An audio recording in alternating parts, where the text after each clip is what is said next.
রহমান সাহেব যখন ডিপ্লোমা প্রকৌশলীদের মান উন্নয়নের চিন্তা করছেন, তিনি যখন দেশের রাষ্ট্র কাঠামো মেরামতের ৩১ দফা কর্মসূচি ঘোষণা করেছেন, তার মধ্যে সুস্পষ্টই তিনি কারিগরি শিক্ষা কমিশন গঠন করে আমাদের ভাগ্য উন্নয়নে কাজ করবেন বলে সুস্পষ্ট ধারণা দিয়েছেন।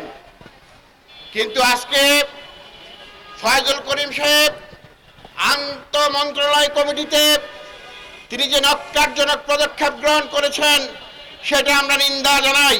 ফয়জুল করিম সাহেবকে জানাতে চাই, আমাদের কারিগরি ছাত্র তথা পলিটেকনিকের ছাত্র 9 জন শহীদ হয়েছে, অসংখ্য ভাইয়েরা পঙ্গুত্ব বরণ করেছে, আমি সহ অনেকে কারারুদ্ধ হয়েছে। কিন্তু আজকে আমাদের শহীদদের রক্তের দাগ শুকায় নাই। কিন্তু আপনি যেই বিভ্রান্ত পদক্ষেপ গ্রহণ করেছেন, আপনি যদি সেই থেকে সরে না আসেন, তাহলে আমরা অনতিবিলম্বে আরো কঠোর কর্মসূচিতে বাধ্য থাকবো।